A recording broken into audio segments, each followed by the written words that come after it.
Ma'am बिल्कुल बेकार है, इनके झूठे वादे हैं, कोई भी इनकी बातों में सच्चाई नहीं है। जब वोट के दिन थे वो हमें कह रहे थे अब हमारा साथ दो, हमें लाओ हमें ला, हम आपको लाए, बहुत बड़ी गलती कर दी हमने आपको लाके।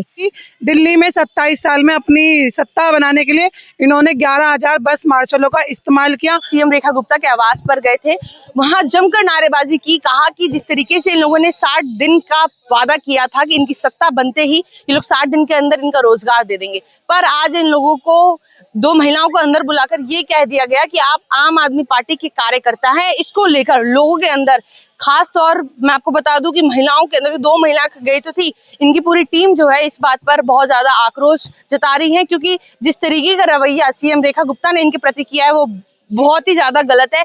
लोगों से बात करेंगे कि भैया क्या समझती हैं। जहां एक तरफ चुनाव, विधानसभा चुनाव अभी बीते दिन पहले ही गया, उस समय तमाम पार्टियां आप लोगों के पास आ रही थी, कहा इस तरीके का एक भरोसा दिखाया जा रहा था और जताया भी जा रहा था कि आप हमें जिताइए, हम आपका साथ देंगे। क्या कहेंगे? उन्होंने ये बोला था कि आम आदमी पार्टी हटाओ और हमें लाओ, हम आपको रोजगार देंगे 60 दिन के अंदर।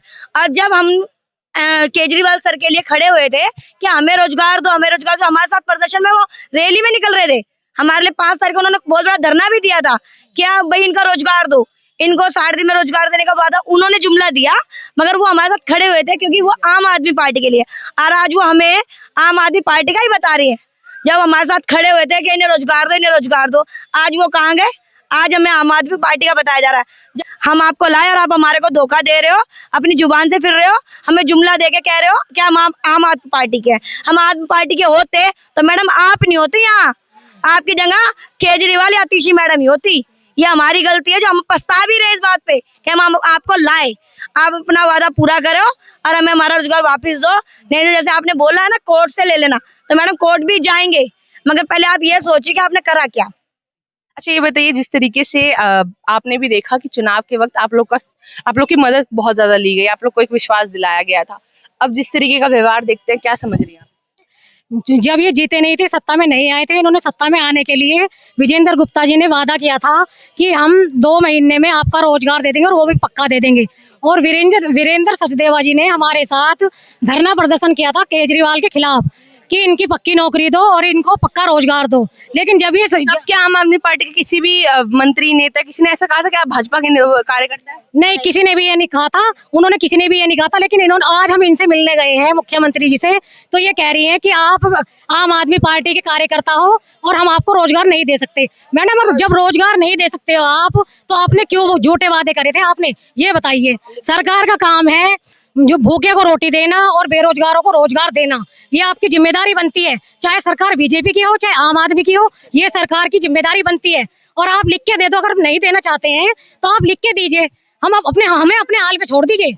ये हाँ करो या ना करो, कुछ तो डिसीजन दो। आप रोज रोज आ रहे हैं हम आपके द्वार पे, ये बताइए, कुछ तो कहो। ये बताइए, जिस तरीके से अभी इन्होंने बताया कि चुनाव के वक्त आप लोग का सहारा लिया गया, जाहिर तौर है जनता को तो कहा ही जाता है कि आप हमें विश्वास दीजिए, हम आपके साथ जो है खड़े रहेंगे। इन्होंने बहुत बड़े बड़े वादे करे थे हमारे लिए, इन्होंने एक दिन का बहुत बड़ा धरना भी करा था और उसमें अपने आप को जाहिर करा, डिटेन भी हुए थे ये लोग।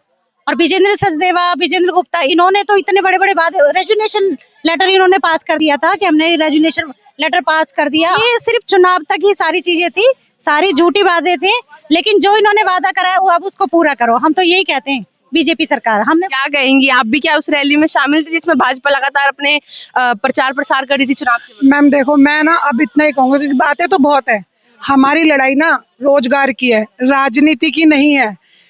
जब हमें ये पता, हमने आम आदमी पार्टी से भी अपने रोजगार, आप पीछे उठा के देख लेना, आज हमें बीजेपी वाले बोल रहे हैं कि हम आम आदमी पार्टी के हैं, तो बीजेपी वाले पीछे का इतिहास हमारा उठा के देख लें, हमने आम आदमी को हर जगह घेरने में कहीं पीछे नहीं हटे, क्योंकि वो लड़ाई हमारी रोजगार की थी। जब हम बीजेपी ने हमें भरोसा दिलाया और आश्वासन दिया कि हमारी सरकार सत्ता में आएगी, हम आपको 60 दिन के भीतर भीतर पक्का रोजगार देंगे, ये तो जुमलेबाजी कर रही हैं, तब हमने पूरे समर्थन से बीजेपी सरकार को लाए। पर हमें ये नहीं पता था कि ये सिर्फ एक जुमला है, हमें नौकरी नहीं दी जाएगी। पर मैडम, इनको ये नहीं पता 5 साल बाद इलेक्शन फिर है, फिर यही 11,000। तब भी क्या भाजपा को वोट देंगे आप? मैडम, अगर हमारा रोजगार मिलता है, देखो हम ओपनली कह रहे हैं, अगर हमारा रोजगार देते हैं तो हम क्या, हमारा पूरा परिवार, जैसे अभी वोट करा था ना, हमने भी अपने परिवार को कन्विंस करा, क्योंकि देखो सबके वोट सबका अधिकार होता है, कोई कांग्रेस को देता है, कोई आम आदमी पार्टी को, कोई कहीं देता है। हमारे परिवार में भी ऐसी कई मत है, कोई किसी को, लेकिन हमने कन्विंस किया कि नहीं, हमारा रोजगार गया, बीजेपी को दो, अगर बीजेपी आएगी तो हमारा रोजगार हमें मिल जाएगा, तो हमारा घर परिवार सही चलेगा। तब हमारी पूरी फैमिली इस चीज को तैयार हो गई, सबने वोट करा। पर आज देखो 3 महीने हो गए, आज हमारे घर वाले हमें कह रहे हैं और दे देती बीजेपी को वोट, रोज रोज धरने में चली जा रही है, ताने सुनने को, खाना नहीं बना रहे हो, अपने बीमार आदमी को छोड़ के, मेरी सासू माँ रोज मुझे ताने मारती है कि बीमार आदमी को छोड़ के चल देती है। अब बताओ क्या हमें शौक लग रहा है? आज मैडम ने ऐसा बोला ना, आज हमारा दिल ना अंदर से मतलब उस समय ना बिखर गया। मतलब ऐसा मन कर रहा था कि यही रो लूं कि ये कैसे कह रही है कि आम आदमी के, हम अपने लिए लड़ेंगे नहीं मैडम, अपने रोजगार के लिए लड़ेंगे नहीं, संघर्ष नहीं करेंगे क्या? हमने दोनों पार्टी से संघर्ष करा है, हमने आम आदमी पार्टी से भी पूरा संघर्ष करा है और हम बीजेपी से भी पूरा संघर्ष करेंगे जब तक लास्ट टाइम तक करते रहेंगे, जब तक ये हमें एक चीजें नहीं दिखेंगी ना कि अब ये नहीं दे सकती, फिर नहीं देंगी तो उसके बाद 5 साल बाद इनका जवाब इन्हें मिल जाएगा और इससे ज्यादा हम कुछ नहीं कह सकते।